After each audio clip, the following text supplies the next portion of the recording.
কমপক্ষে 180 degree U turn নিয়েছেন VP Nurul হক নূর। এখন রাজনীতিতে মোটামুটি ভালো, অথবা আপনি বলতে পারেন যে অসাধারণ ভূমিকা পালন করছে ভিপি নূর। অনেকটা রাজনীতিতে জামাত ইসলামী এবং ইসলামী আন্দোলন বাংলাদেশ চরমোনায়ের যে ভূমিকা সেই লাইনে আসে। আসিফ নজরুলের যে পাংখা গজাইছে তার পাংখা ছিঁড়ার সময় মনে হয় হয়ে গেছে। আজকে হাসনাত আব্দুল্লাহ হুঙ্কার দিয়েছে তার পাংখা ছিঁড়া হবে। পুদে আগুন জ্বলছে, এটা কিন্তু আমার কথা না, এটা হলো আমাদের শ্রদ্ধেয় ইলিয়াস হোসেন সাহেবের একটা স্ট্যাটাস। আমি 2 দিন আগে দেখলাম হঠাৎ করে উনি স্ট্যাটাসটা দিল কেন। তো আমি তারপরে এই জিল্লুর রহমান সাহেবের যে বিভিন্ন ধরনের কন্টেন্ট আছে ওগুলো দেখা শুরু করলাম। অনেকদিন দেখি না কেন জানেন, ওনার কন্টেন্ট দেখতে আমার ভালো লাগে না। উনি কি কয়, কি কইতে চায়, কোথায় যাইতে চায়, মানে একটা ফ্রাস্ট্রেশন তার মধ্যে, মানে কোনো কথার কোনো সঙ্গতি নাই, মানে যখন যেটা খুশি সেটা বলতেছে, একটা কথা টাইনা লম্বা করতেছে। 5ই আগস্টের পরে যে পরিস্থিতিটা তৈরি হয়েছিল সেই পরিস্থিতিতে আমরা দেখেছি যে কিভাবে হিন্দু সম্প্রদায়কে মাঠে নামানো হয়েছিল, কিভাবে তাদের উপরে পরিকল্পিত অপরিকল্পিত কিছু ঘটনা ঘটিয়ে নানা রকম ভাবে মানে পরিবেশটাকে ধ্বংস করে দেওয়ার চেষ্টা হয়েছিল। সেই পরিবেশটা থেকে মোটামুটি সরকার সামাল দিয়ে উঠেছেন। এখন দেখা যাচ্ছে যে আবারও নতুন করে ষড়যন্ত্র শুরু হয়েছে। আসসালামু আলাইকুম দর্শক, আবারও নতুন কিছু গরম গরম খবর নিয়ে আপনাদের সম্মুখে হাজির হয়ে গেলাম। প্রিয় দর্শক শ্রোতা, আশা করি ভিডিওর শুরুতেই আজকের ভিডিওর মূল অংশগুলো আপনারা ভিডিওর শুরুতেই অলরেডি দেখে ফেলেছেন। তো ভিডিওগুলো দেখে তো বুঝতে পেরেছেন, তাই না, যে আজকের ভিডিওটা আসলে কতটুকু গুরুত্বপূর্ণ এবং আকর্ষণীয় হতে চলেছে। তো সবাইকে বলবো ধৈর্য সহকারে আজকের ভিডিওটি পুরোপুরি দেখবেন এবং সকল বিশ্লেষকের বিশ্লেষণগুলো আপনারা মনোযোগ সহকারে শুনবেন। তারপরে ঠান্ডা মাথায় আপনাদের মূল্যবান মতামতটা ভিডিওর কমেন্ট বক্সে লিখে আপনাদের মতামত জানিয়ে দেবেন। তো চলুন তাহলে আর কথা কিসের, কথা না বাড়িয়ে সরাসরি একটা লাইক দিয়ে মূল্য বুঝে চলে যায়। হ্যাঁ দাঁড়ান, যারা এখন পর্যন্ত আমাদের চ্যানেলটি সাবস্ক্রাইব করেন, প্রতিনিয়ত এই ধরনের গরম গরম খবরগুলো পেতে আমাদের চ্যানেলটি সাবস্ক্রাইব করে দেবেন। চলুন দেখে আসি সবগুলো ভিডিওর বিস্তারিত আলোচনা। কমপক্ষে 180 ডিগ্রি ইউটার্ন নিয়েছেন ভিপি নুরুল হক নূর। এখন রাজনীতিতে মোটামুটি ভালো, অথবা আপনি বলতে পারেন যে অসাধারণ ভূমিকা পালন করছে ভিপি নূর। অনেকটা রাজনীতিতে জামাত ইসলামী এবং ইসলামী আন্দোলন বাংলাদেশ চরমোনায়ের যে ভূমিকা সেই লাইনে আসে। আমি জামাত চরমোনাই এই টার্মটা বারবার কেন ব্যবহার করছি, এটা হচ্ছে রাজনীতি এখন সঠিক লাইন, আর বিএনপি হচ্ছে ভুল লাইন। বিএনপি হচ্ছে এখন ভারতের hegemony, Awami line BNP line একই লাইন, আর জামাত চরমোনাই লাইন হচ্ছে জনতার লাইন, বিপ্লবের লাইন। এমনকি এনসিপিও কিন্তু জামাত চরমোনাই লাইনে। তো ভিপি নুরও এই লাইনে আসছেন বলে মনে হচ্ছে, আসতে বাধ্য হবে, নইলে ভিপি নুরকে জনগণ এদেশের মানুষ অনেকবার ক্ষমা করেছে। এবার যদি আবার এরশাদ হন, পোল্টি মারেন, তাহলে জনগণ আর নূরকে ক্ষমা করবে না। দর্শক, ভিপি নুর প্রথমে ছিলেন বিপ্লবের পক্ষে। আমি যদি আরেকটু পাশ থেকে আসি, ভিপি নুর সবচেয়ে বড় ক্রেজ ছিলেন বাংলাদেশে 18 সালে গণঅধিকার পরিষদ, কোটা সংস্কার আন্দোলন, ডাকসু ইলেকশন, এগুলো না হলে আজকের যে এই জুলাই আগস্ট বিপ্লব, হাসিনা পতন, এগুলোই হয়তো অনিশ্চিত থাকতো। কারণ ওই নূরের তৈরি করা লোকজনই কিন্তু ঢাকা বিশ্ববিদ্যালয় থেকে ধীরে ধীরে হাসিনা পতনের এই বন্দোবস্ত করেছে। তো এই জায়গাটায় ভিপি নুরের অসামান্য অবদান বা তার আলাদা একটা জায়গা আছে। ভিপি নুর যখন রাজনৈতিক দল গঠন করার ঘোষণা করলেন, হিউজ ক্রেজ, ব্যাপক সাড়া পেয়েছিলেন। বিশেষ করে ভিপি নুরকে যে পরিমাণ মানুষ বিশ্বাস করে আস্থা রেখে বিকাশে, নগদে, রকেটে তাকে টাকা দিয়েছে, 10 টাকা থেকে শুরু করে 10,000, 20,000, 10 লাখ। বাংলাদেশের কোনো রাজনীতিবিদদের উপর বিশ্বাস করে সাধারণ মানুষ এত টাকা দেয়নি।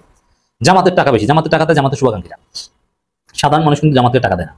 কিন্তু ভিপি নুরকে টাকা দিয়েছে সাধারণ মানুষ, যারা কোনোদিন রাজনীতি করবে না, যারা অফিস করে, নন পলিটিক্যাল, কিন্তু একটা পরিবর্তন চেয়েছে, ভিপি নুরের উপর আস্থা রেখেছে। ভেবেছিল যে ভিপি নুর পরবর্তী Imran Khan, charismatic leader, next prime minister.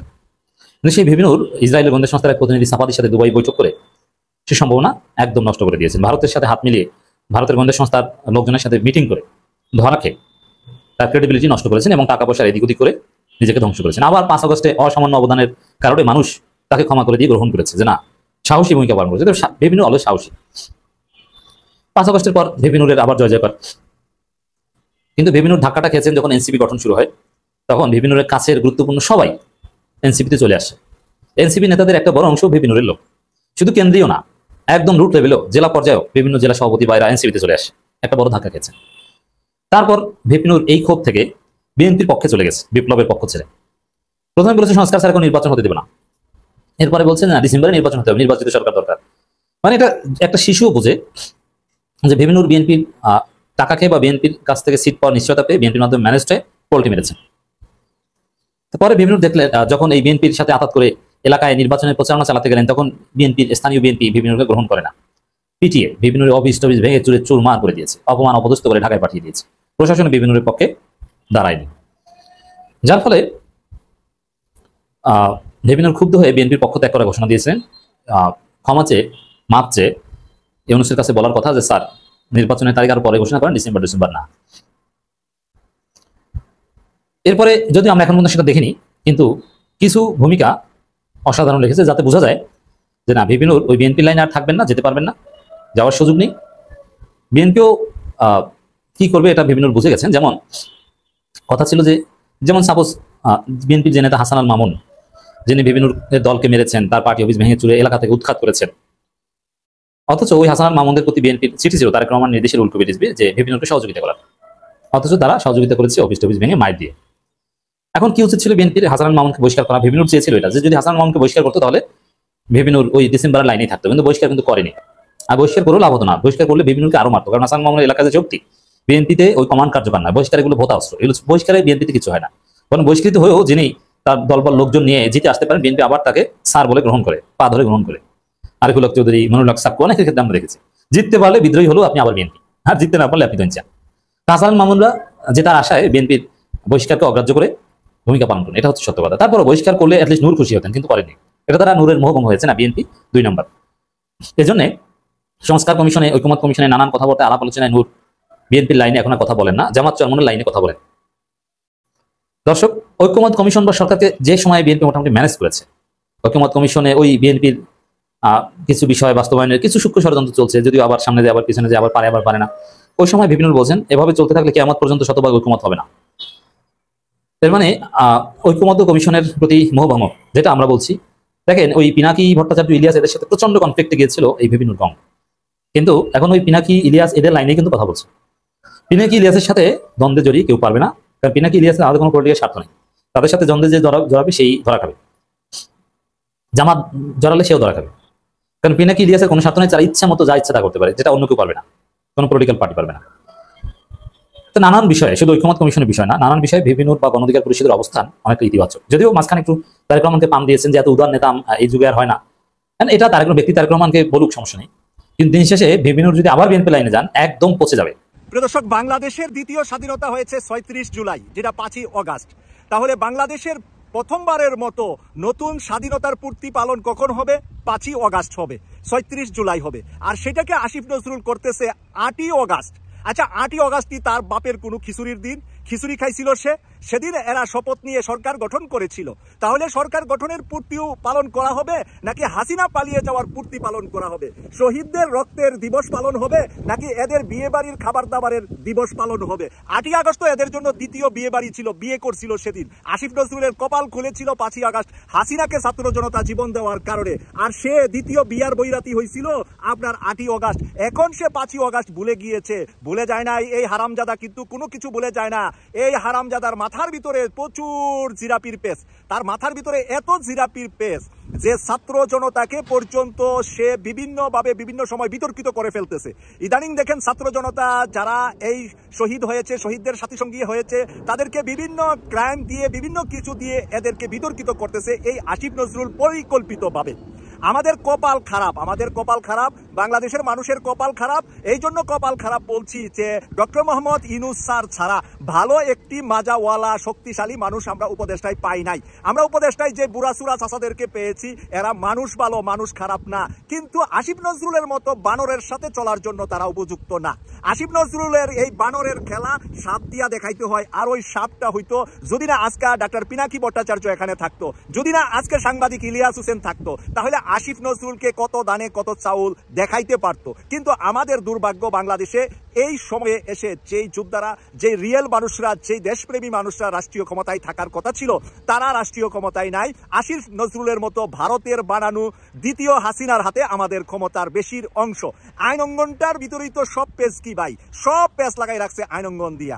এই আইন অঙ্গন দিয়ে বাংলাদেশের মাঝে একটা ডিভাইডেশন। সে এখন হাসিনাকে আনার জন্য, হাসিনার লোকদেরকে প্রতিষ্ঠিত করার জন্য, আগেই ভালো ছিলাম মানুষ বলার জন্য এই ব্যবস্থাপনাগুলা করছে। তো আমি বলবো আসিফ নজরুল 7 দিন সুরা চুরি করে, একদিন সুরা ধরাত পড়ে, আর যেদিন ধরাত পড়ে সেদিন পাবলিক কি করে, তেল, সরিষার তেল মাইখা সুরা কিন্তু চুরি করতে আসে। আর এই সরিষার তেলের উপরে পাবলিক যখন মানে হাড্ডি মাংস গুঁড়া করে, তখন কিন্তু সরিষার তেল তাকে রক্ষা করতে পারে না। তো তোমাকেও কিন্তু বাংলাদেশে মানুষ রক্ষা করবে না, তোমাকে রক্ষা করার মতো কেউ নাই তোমার পাশে। তুমি কোনো রাজনৈতিক দলের ব্যক্তি না, শুধুমাত্র শিক্ষক ছিলা আর ওই একটু পণ্ডিতের ঘরের পণ্ডিত হয়েছো, এছাড়া আর কোনো তোমার শয়তানির পণ্ডিতি সবাই বুঝে, বাংলাদেশের 10 বছরের শিশু ছেলেও বুঝে তোমার পণ্ডিতি। তাই তোমার এই পণ্ডিতি বাদ দিয়ে ভালো হয়ে যাও, ভালো হইতে কিন্তু পয়সা লাগে না। কারণ তোমার মতো আসিফ নজরুল বহু এমপি মন্ত্রীরা এখন জেলখানার কারাগারে। হাসিনার বড় বড় 15.5 বছরে যারা বাংলাদেশকে দিন আর রাত বানাই ফেলতো, যে বড় বড় হুঙ্কার দিত, সব কিন্তু পিঞ্জিরার ভিতরে। যেদিন তোমার ক্ষমতাটা চলে যাবে,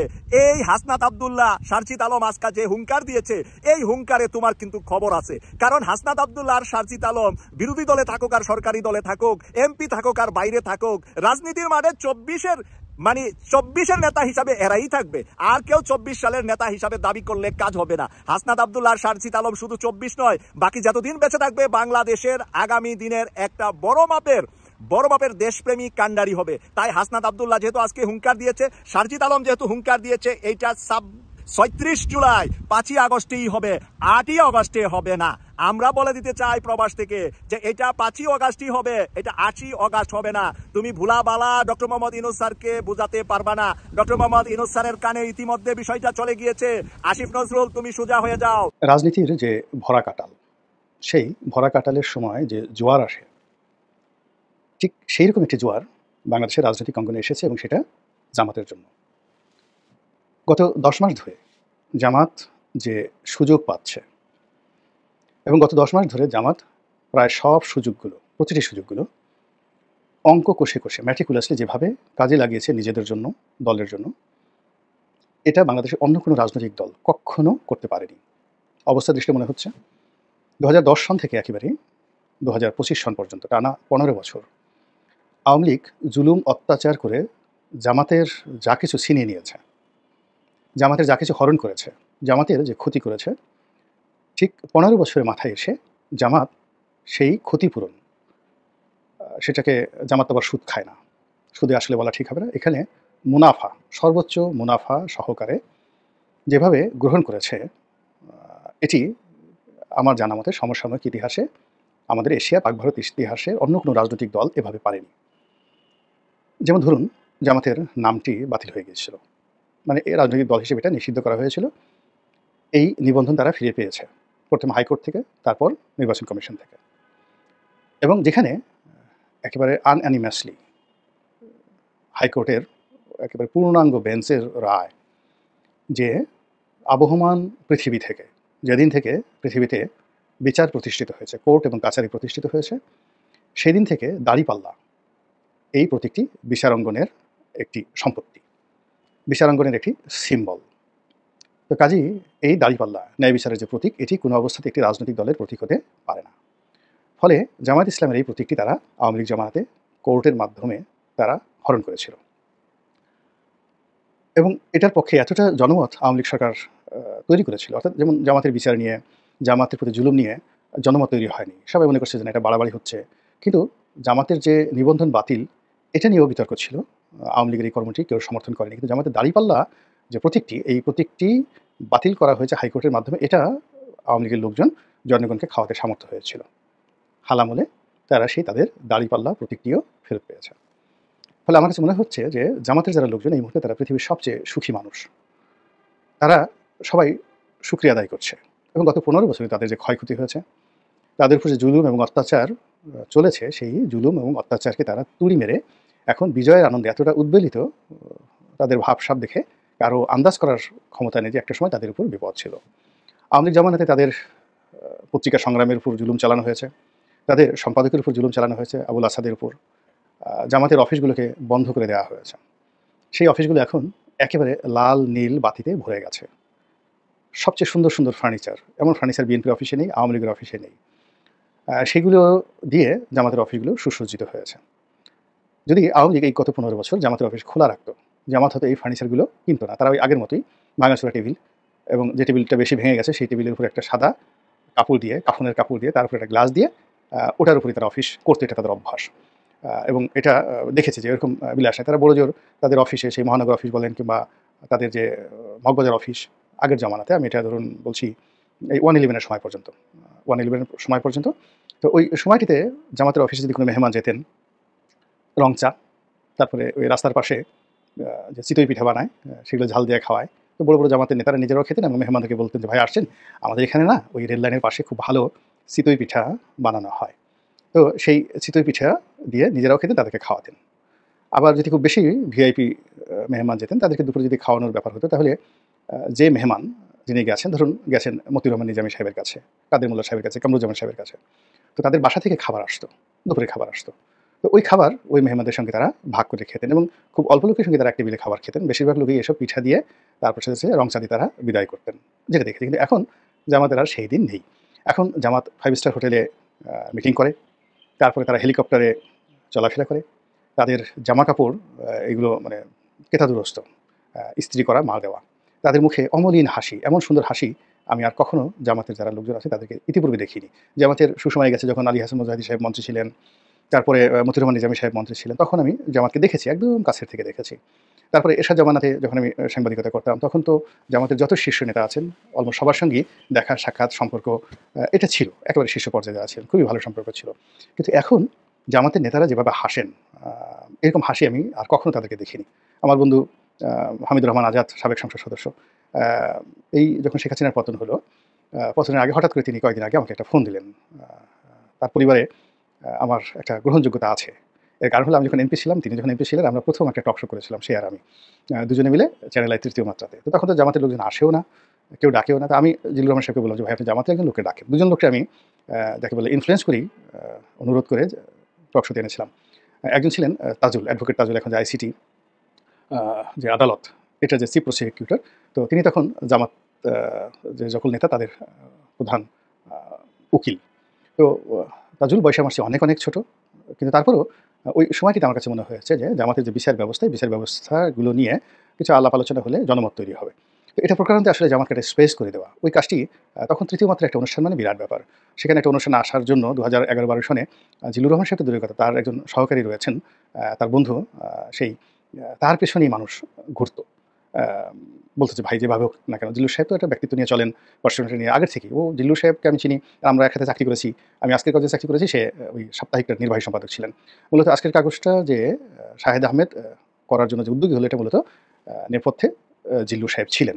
তো জিল্লুর সাহেব থাকার কারণে তার সঙ্গে আমার সেই যে আজকের কাগজ থেকে সম্পর্ক, তো ওই সময়টিতে তার যে ব্যক্তিত্ব ছিল, অন্য সবার মতো তিনি ফালতু নন, ঠিক এখনও ওই ব্যক্তিত্বটাই তিনি ধারণ করে আছেন। ফলে তিনি চ্যানেল আইতে একটা অনুষ্ঠান উপস্থাপনা করেন, কিন্তু তার সেই অনুষ্ঠান উপস্থাপনা করতে গিয়ে চ্যানেল আই কর্তৃপক্ষ, তারপর শেষের বাইরে ডিজিএফআই, এনএসআই, মানে তাকে একটা টেলিফোন করে ইন্ডিকেট করবে, ধমক দেবে, এই অবস্থা আমি তাকে কখনো দেখিনি।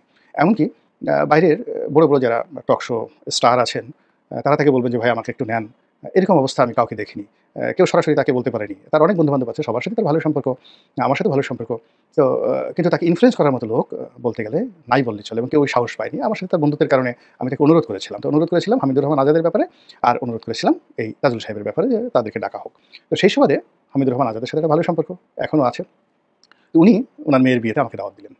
তো আমি বললাম যে ভাই আপনার মেয়ে আছে, বিবাহ উপযুক্ত, এটা আমি আগে জানতাম না, তাহলে আমার ছেলের জন্য আমি আনতাম। দুষ্টামি করলাম, বলে যে আর অনেক এটা তো খুবই ভালো হইতো, ইত্যাদি ইত্যাদি ঘটনা। তো একটা ঠিকানা দিলেন যে কেউ না আসুক, আপনি অবশ্যই অবশ্যই এখানে আসবেন।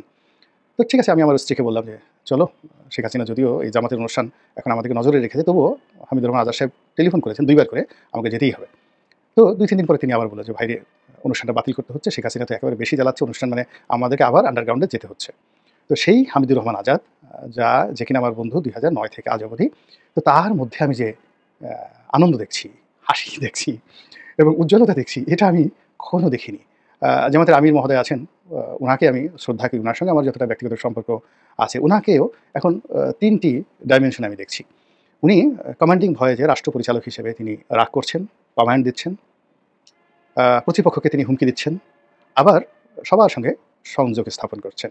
একই সঙ্গে তিনি যে আমিরে জামাত, এবং তার পূর্বসূরি ছিলেন আবুল আলা মওদুদী, তার পূর্বসূরি ছিলেন গোলাম আজম সাহেব, ঠিক ওই গোলাম আজম সাহেব এবং আবুল আলা মওদুদীদের ব্যক্তিত্ব ধারণ করার জন্য তিনি ইদানিং গত কয়েক মাস যাবত দেখছি যে সব জায়গাতে তিনি যান না, তিনি তার নায়েবদেরকে পাঠান, যারা নায়েবে আমির বা সহকারী সেক্রেটারি জেনারেল। তিনি তার মতো করে তিনি সর্বোচ্চ বেগম জিয়ার সঙ্গে দেখা করেছেন, সাবেক প্রধানমন্ত্রী, ব্যক্তিগত সম্পর্কের কারণে ইংল্যান্ডে গিয়ে তিনিও তার জায়গাতে রাষ্ট্রনায়ক উচিত একটা ভাবসাব তিনি ফুটিয়ে তুলেছেন। তো এই যে জামাতের যে পরিবর্তন এবং জামাতের যে এই যে অবস্থা, এটা আমার কাছে মনে হচ্ছে একটা ব্যাপক প্ল্যান নিয়ে জামাত এগোচ্ছে। এবং গত 10 মাসে সবাই মোরলেস ক্ষতিগ্রস্ত হয়েছে। বিএনপি লাভবান হয়েছে, ক্ষতিগ্রস্ত হয়েছে। এনসিপি লাভবান হয়েছে, ক্ষতিগ্রস্ত হয়েছে। ডক্টর মোহাম্মদ ইউনূস এবং তার যারা উপদেষ্টা তারা লাভবান হয়েছেন, আবার ইমেজ হারিয়েছেন, ক্ষতিগ্রস্ত হয়েছেন। কিন্তু জামাত একমাত্র দল যে শুধুমাত্র আনাকুম আনাকুম আনাকুম, মানে যা কিছু পেয়েছেন শুধু পেয়েছেন পেয়েছেন পেয়েছেন। তা জামাতের নেতৃবৃন্দ এখানে তাদের মামলাগুলো প্রায় সবই নিষ্পত্তি হয়ে গেছে এবং এটি মাঝার সাহেবের মতো মানুষকে একেবারে ফাঁসির মঞ্চ থেকে তারা যেভাবে খালাস করে নিয়ে এসেছে, এর চেয়ে আর বিজয় হতে পারে না। দর্শক, আশা করি সবগুলো ভিডিও দেখেছেন এবং বিস্তারিত আলোচনাগুলো শুনেছেন। তো অবশ্যই এবার আপনাদের মূল্যবান মতামতটা জানিয়ে দিবেন, পারলে ভিডিওটি শেয়ার করে সবাই দেখার সুযোগ করে দিবেন। আর আমাদের এই চ্যানেলে নতুন হলে সাবস্ক্রাইব করবেন, যারা ইতিমধ্যে সাবস্ক্রাইব করেছেন ধন্যবাদ জানিয়ে ভিডিওটি এখানে শেষ করছি। ভালো থাকবেন সবাই, আল্লাহ হাফেজ।